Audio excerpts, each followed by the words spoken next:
My nephew's drowning wasn't just a tragic accident. Somewhere deep inside, I felt like my sister was carrying a secret, a dark, heavy truth she was too afraid to say out loud. And that scared me more than anything.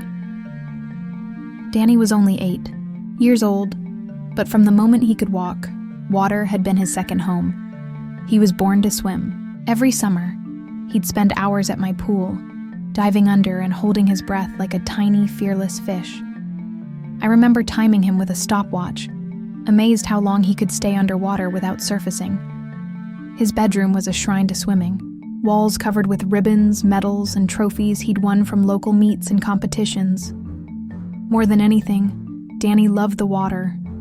It was where he felt free and powerful, where nothing could hurt him. So when the call came, it felt impossible to believe. Sarah's voice was broken, hollow, like someone had taken all the life out of her in one cruel moment. "Danny's in the hospital," she whispered, barely able to speak.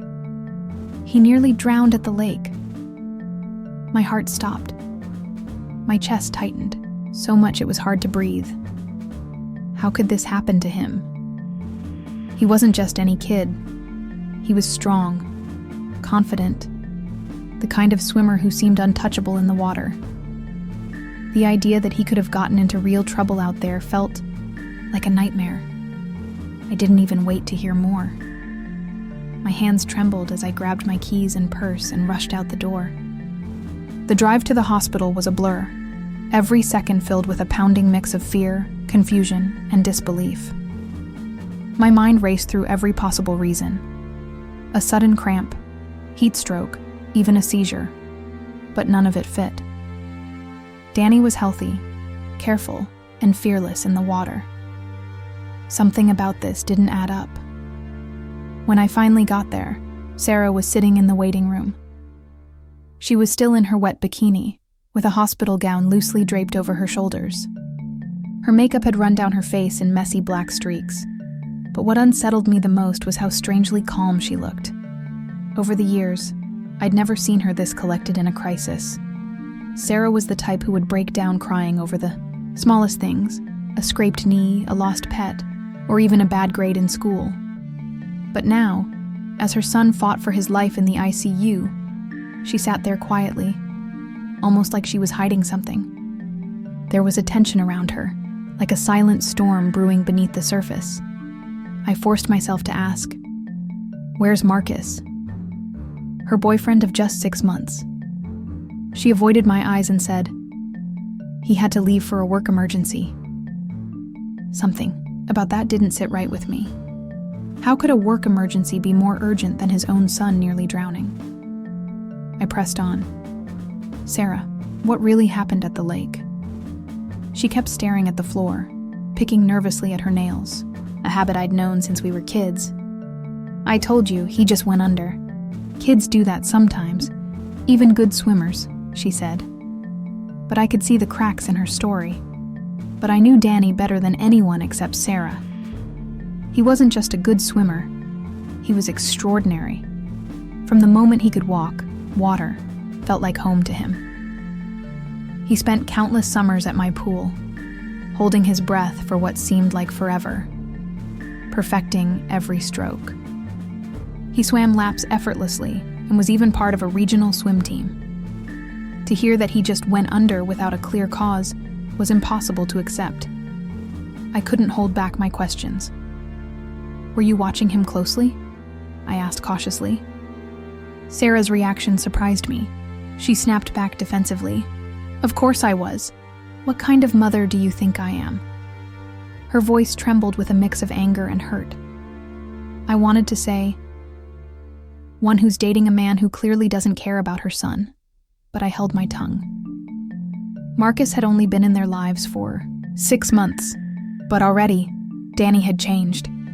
The bright, confident boy I knew was replaced by someone quiet and withdrawn. Nightmares began to plague him, and he started wetting the bed again, something he hadn't done since he was a toddler.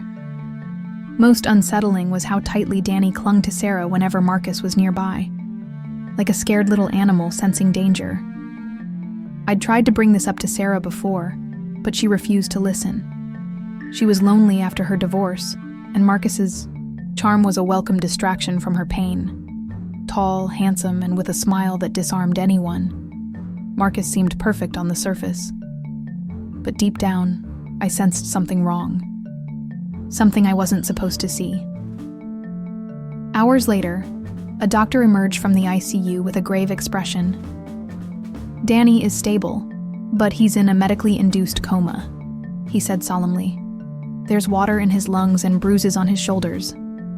My stomach dropped. "Bruises?" I repeated, confused. The doctor hesitated, carefully choosing his words.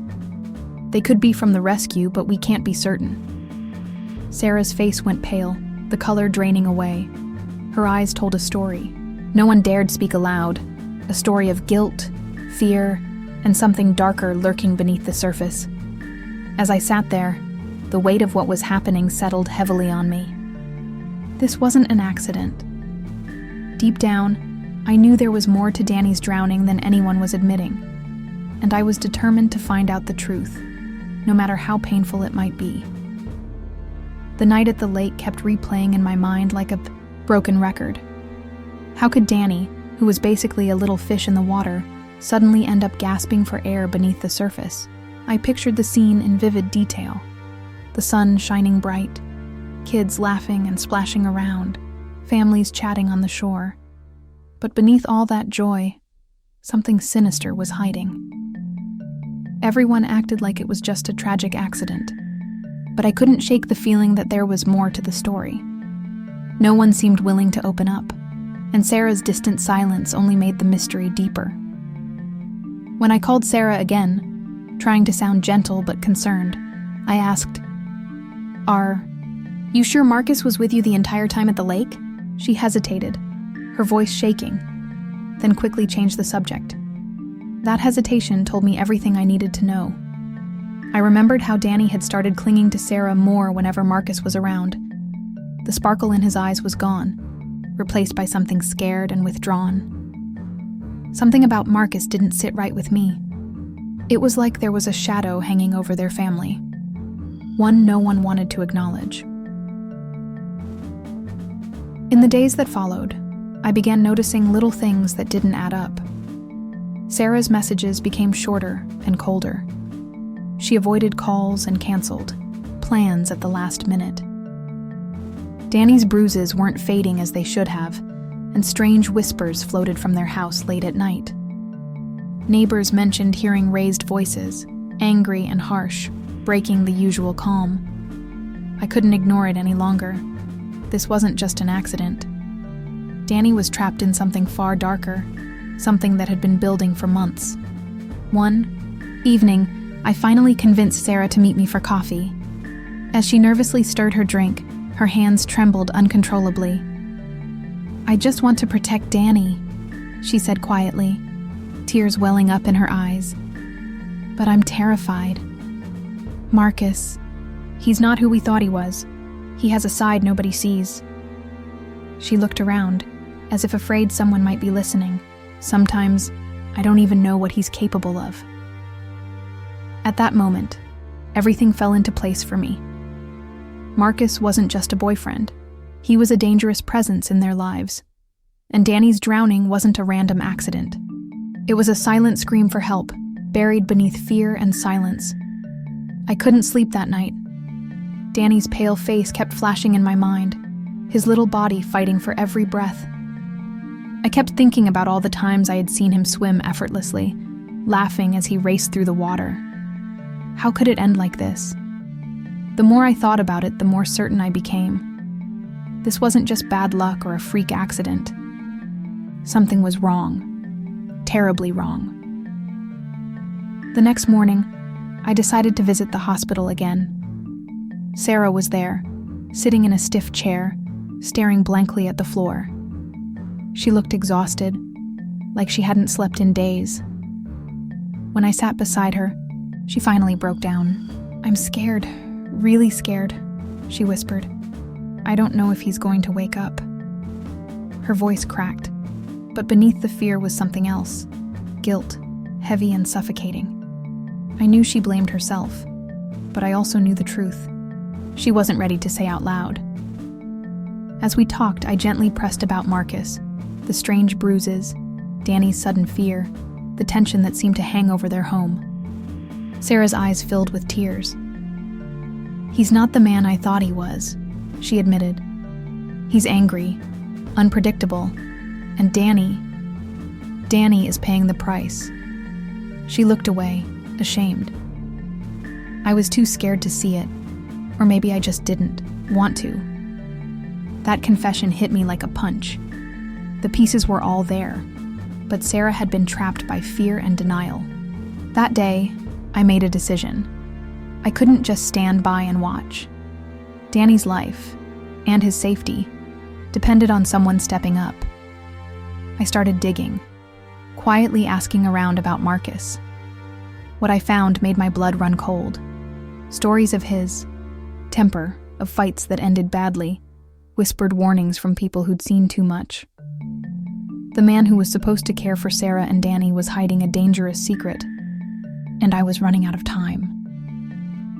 The next morning, I woke up with a knot in my stomach that wouldn't loosen. I knew I had to confront Sarah again, not to accuse, but to help her face the painful truth she'd been burying. We sat down in her small, cluttered living room. The sunlight filtered through the curtains, casting long shadows, but the weight in the air was heavy, like a storm waiting to break. Sarah's eyes were red-rimmed and swollen from crying, and her hands trembled as she wrapped them around a mug of lukewarm coffee. "I can't keep pretending everything is okay," I said gently, my voice steady but full of concern. "Danny's bruises, the way he's changed, this isn't just bad luck or coincidence. Something is very wrong." She avoided my gaze, biting her lip like she was holding back a flood of emotions. Finally, with a shaky breath, she let the walls come down. "I didn't want to believe it either," she whispered. "After the divorce, Marcus was the one thing that felt stable. He was so charming, so patient at first. But then things started to change. The way he looked at Danny, the way Danny would freeze when Marcus was around." I tried to ignore it. Sarah's voice cracked as she confessed how Marcus had slowly taken control of their lives, isolating her and Danny from friends and family. She described the nights when Marcus's temper flared, the slammed doors, the cold silences. Danny started to wet the bed again, and he wouldn't talk about what was wrong. He was scared of Marcus, scared of what might happen if he told me. The bruises weren't just recent. They were a pattern, hidden under long sleeves, a silent scream that no one had heard until now. "I felt trapped," Sarah said, tears streaming down her face. "I was afraid to leave him. He threatened me, said no one would believe me, that I'd lose everything." Her voice dropped to a whisper. "I was ashamed. I thought if I admitted what was happening, I'd lose my son forever." We spent hours talking, making plans. Sarah agreed to get a restraining order against Marcus, and I promised to be there every step of the way to protect both her and Danny. We arranged for Danny to see a therapist, someone who could help him heal from the trauma he'd endured. But beneath all the hope and plans, a chill settled in my bones. Marcus wasn't just a bad boyfriend. He was dangerous. This was no longer just a family crisis. It was a fight for survival. That evening, as I left the hospital, I saw Marcus, waiting outside, his usual warm smile replaced by a cold, unreadable expression. It sent a shiver down my spine. I knew then the nightmare was far from over. It was only the beginning of a battle that would test every ounce of strength Sarah and Danny had left. The days after Danny's hospitalization turned into a blur of relentless hospital visits, mounting fear, and countless unanswered questions. Every time I entered his room, my heart clenched, seeing the tiny boy who used to swim effortlessly now lying motionless, attached to tubes and machines that beeped like a constant reminder of how fragile life could be. The transformation was heartbreaking. Danny, once full of energy and laughter, was now a fragile shadow of himself, trapped in a medically induced coma. Sarah was a shell of herself, too. The guilt weighed heavily on her, and though she tried to stay strong, the cracks showed in her eyes. I watched her pace the waiting room floor, wringing her hands and biting her lips in silence. We both knew this was more than an accident, but she was terrified of what would happen if she spoke out. Marcus's presence haunted us like a dark cloud, and the fear that he might strike again was always looming. Still, Sarah found the courage to call the police, and that decision began a slow unraveling of secrets. As the investigation unfolded, Marcus's charming facade started to crack. We uncovered disturbing stories from his past, neighbors who had heard raised voices and seen bruises, former girlfriends who spoke quietly of controlling and abusive behavior. The detective assigned to the case took it seriously, piecing together the puzzle bit by bit. Meanwhile, the bruises on Danny's small shoulders and back told their own story, one of violence and neglect. At night, I couldn't shake the image of Danny's terrified eyes and the way he clung to Sarah whenever Marcus was near. The therapy sessions revealed the depth of his trauma, nightmares, anxiety, and an overwhelming fear that no child should ever experience. Watching Sarah stand, firm, fighting for her son's safety and future, was inspiring. Despite the constant threats from Marcus, who sent chilling messages promising to ruin her if she didn't back down, she refused to give up. I knew the road ahead would be long and difficult. Danny's body might heal, but the scars on his heart would take time to fade. But through every sleepless night and every painful step forward, we held on to hope. Hope that justice would be served and that Danny would one day feel safe again. Months dragged on like an endless storm. Danny's fragile body slowly responded, inching back from the abyss of that coma. Each tiny movement, every flutter of his eyelids, sparked hope in a room thick with tension. Watching him wake was like seeing a miracle unfold. But the real battle was just beginning. Physical healing was only the surface. Beneath it lay scars far deeper. Emotional wounds, shattered trust, and trauma that no hospital bed could mend. Sarah and I became warriors on his behalf. We navigated a labyrinth of medical appointments, therapy sessions, and endless legal meetings. Each step forward was weighed down by the heavy burden of fear. Fear of what Marcus might do next. Fear of what damage had already been done to Danny's innocent mind.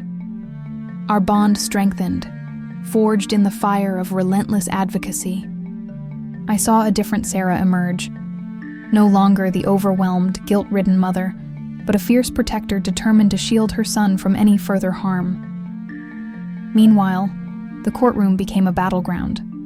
Marcus, with his charm and smarmy smile, denied everything, spinning lies like a spider weaving a trap. But the evidence spoke louder than his words.